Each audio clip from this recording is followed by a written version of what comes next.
Response video 2. Yes, it's Snake again. Anyway, he's complaining that no one's talking to him but Hobby Bidet and Bureau. And yeah, I think I made a couple of responses, but it doesn't matter. Too hard to get to way over on the website. You have to click extra buttons and whatnot. Anyway, this is really annoying. I mean, he's still doing this, whatever, this macho thing. You know, like, real men don't think or something. It's like, what the fuck? And, well, I'll play this crap and you'll get the drift. So anyway, the background. It's responding to Hob today. It's about this whole, you know, the push the guy off the bridge to save the 5 people kind of thing, or, you know, 5 people need transplants and one guy, you could just kill the one guy to save the 5 people. Or even like my lifeboat example, you know, where you have to deal with a circumstance, there's too many of you, you know. And, you know, what do you do? How do you deal with those circumstances in terms of, like, you know, real life kind of parallels that could exist? There are circumstances in your life where you have to make these decisions. And, yeah, this asshole is basically saying there's no decision. There is. But anyway, let's play it.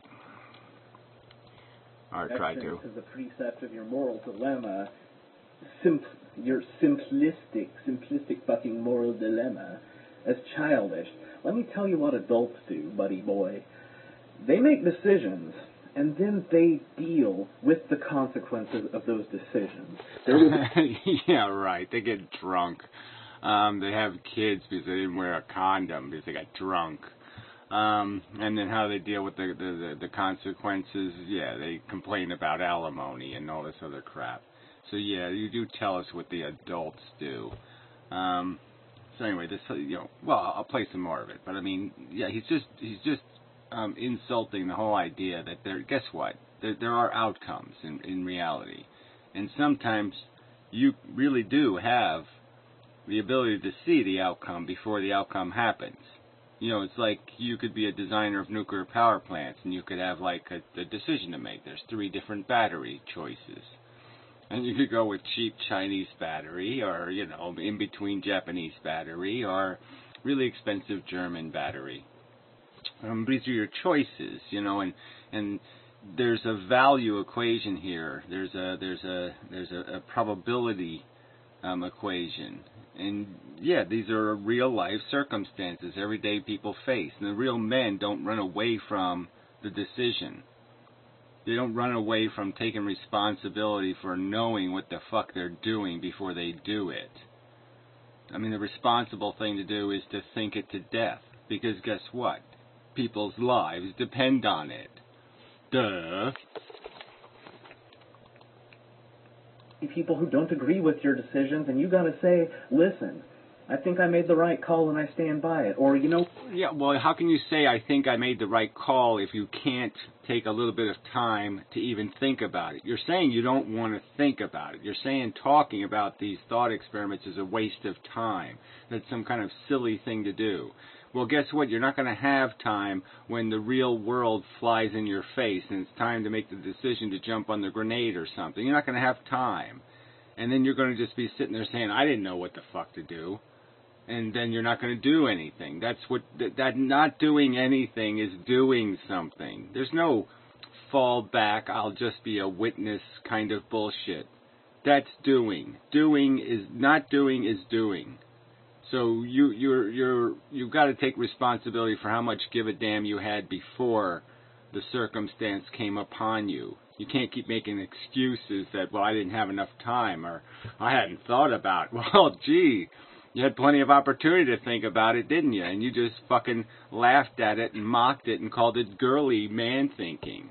Oh, you're thinking? Oh, you're a fucking girly man. Fuck you. What? I could have done that better. It's childish to try to get some sort of grand, elaborate moral construct as an external justification for your actions. Yeah, so he's basically saying that these are not knowable commodities. that you can't go into it ahead of time. Like, you're getting ready to go to war and you got some free time on the boat and you could just be thinking about, well, let me think. If there is a circumstance that comes up where I could jump on the grenade and I can save 10 guys, am I going to be, am I ready for it? And what's my decision? Am I going to do it or I'm not going to do it? Am I going to be a pussy and not do the right thing, or I'm going to do the right thing? Because I know that, theoretically, my life isn't going anywhere anyway. I'll probably, okay, sure, I get married, I get some sex, but then she'll turn to a bitch and a succubus, and then I'll go bad, and then I'll get cancer and die anyway, so fuck it. I might as well get blown up heroically than to die miserably in civilization, or whatever your rationale will be. But, you'll be able to see the future and say, well, the future needs me more, or does it need those 10 people more? These kind of equations are not beyond our imagination. Yeah, we can't do it precisely, and that sucks. But we can do it.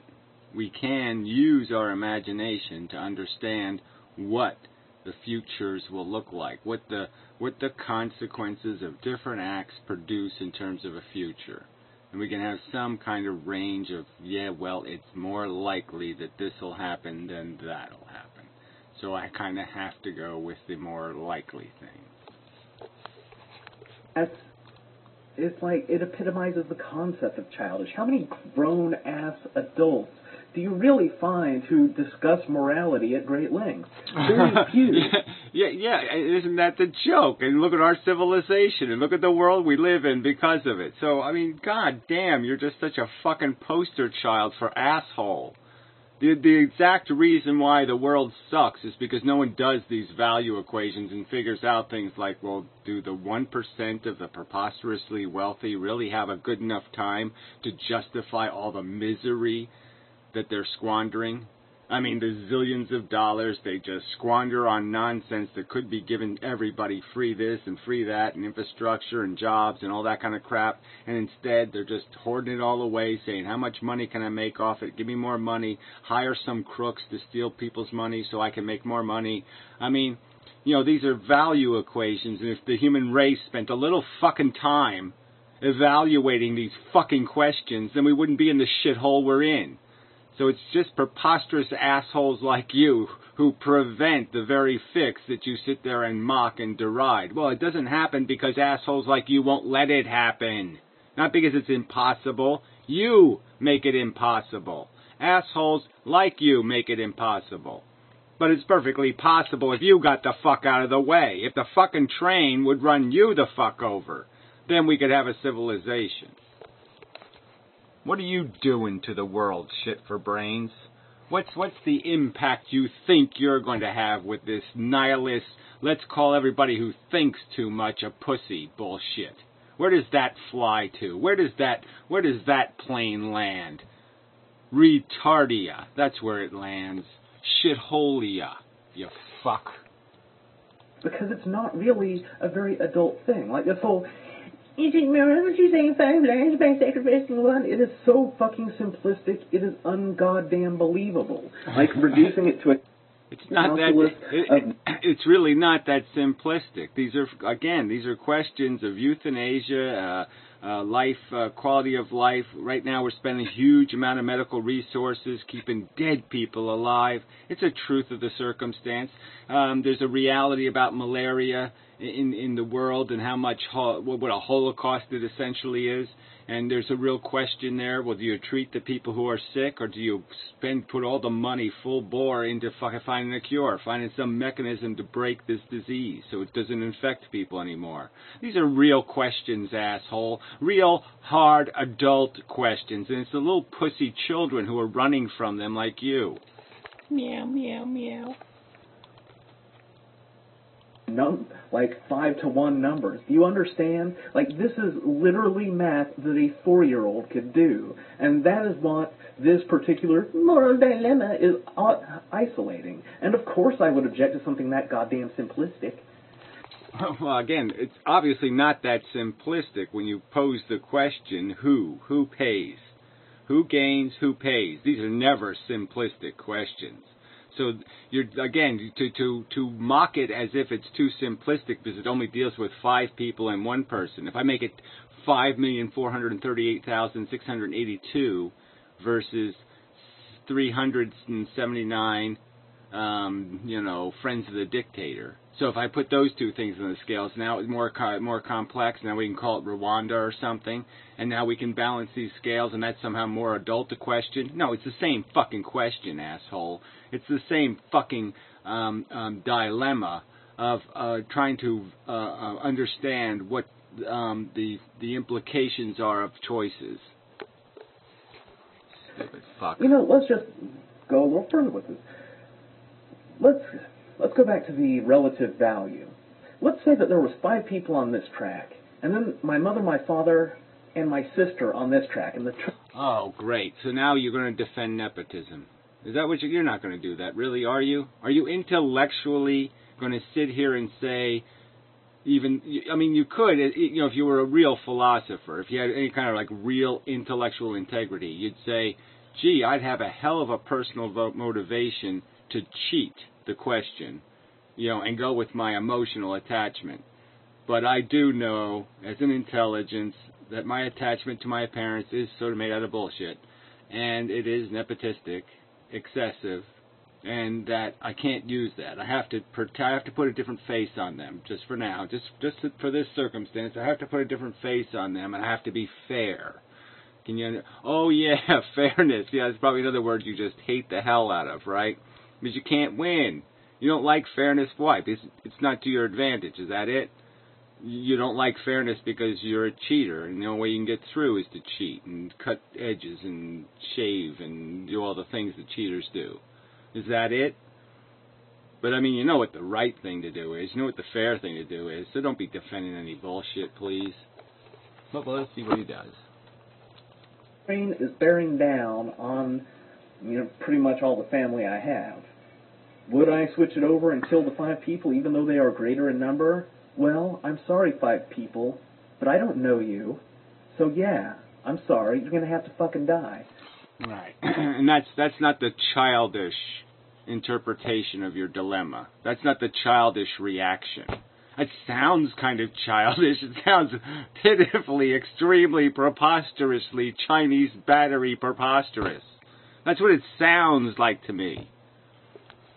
I think that's what it is. I think it sounds that way because that's what it is. You're a fucking little kid on the internet jerking off. It's your bad luck that the guy at the switch actually gives a rat's ass about these 3 people and doesn't know you from anyone.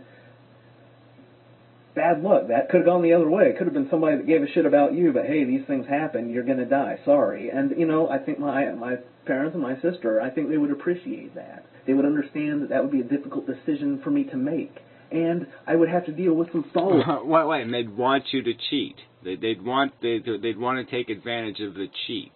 They wouldn't want you to do what you thought was the right thing. They'd want you to do the emotional thing. The emotionally satisfying or more comfortable thing. Yeah, I think, who knows, maybe your parents and your sister have as little integrity as you, but maybe they have more integrity than you do. Let's not cut them short.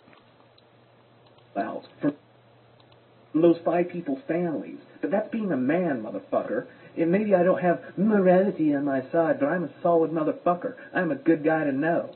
Yeah, whatever that is. Right, you're a good guy. I'm sorry.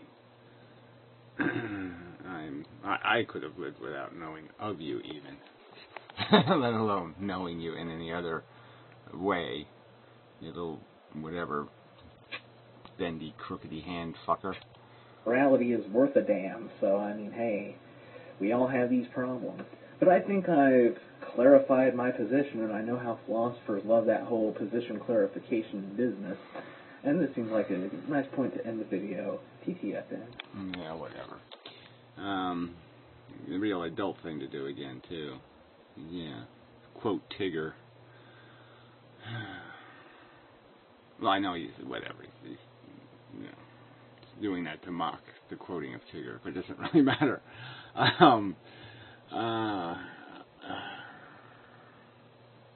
Ow. I mean, that was just painful, wasn't it? Yes, that was painful. Let's see. I don't know if I want to bother with the comments.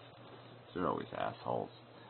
Let's see. If you don't know the value of people, it should cancel out. If you know nothing about any of the people involved, then they are likely to be equally valuable. Yeah, well, whatever. I mean, I don't even need to think you need to hash through the exact subject here. The subject is is there a dilemma to these questions? And that should be the first concession, that these are difficult questions. Just because you do have to sort of know what the probabilities are of the future. I mean, when you're saying, say, 5 people, the presumption sort of has to be built into it that they are 5 people worth saving. And then you have to wonder, well, what's the average? What's the law of averages for human beings? What's the average human? And frankly, you're going to start to get into trouble once you do that, because these are just people that'll be supporting Walmart and watching American Idol and, cheating on their wives. And, I mean, you can go on down the list of all the character flaws the average human has. I mean, they're Republicans, for Christ's sakes. So the dilemma becomes that it's almost a reverse question. How can you're doing less damage by the more humans you can kill? Yeah, the less damage you're doing to the world. So it's almost like the other way around kind of question. That you have the moral imperative is to, wipe out as many as you can. It's quick and decisive. Now, if they're going to suffer, that's a whole other issue, right? If there was some legitimate suffering connected to it, then you got to measure the suffering. But again, the outcome thing is something we can sort of project. We can do some analysis of circumstances and recognize what the risks are. And that's really what this comes down to, again, is that people don't want to acknowledge the real risk, because then they'd have to account for taking it. They'd have to account for the fact that they're pulling straws, or maybe a group of 1,000 straws, and there's one little, really nasty little straw in there.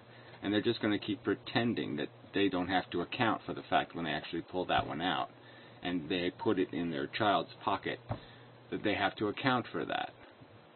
They're just going to say nature did it, or some other force is responsible, and they're not going to take accountability or responsibility for it. And they're going to call that being a grown-up.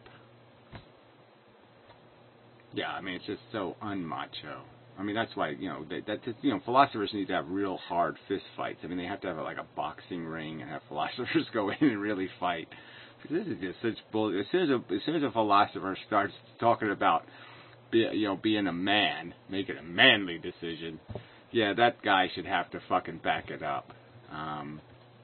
Fucking pussy. Anyway. Yeah, fuck that shit. Anyway. That's enough. So, till the next video in the 4,000 and something sequence. Yeah, whatever, 4,877th video. Oh, it truly is preposterous. A lot of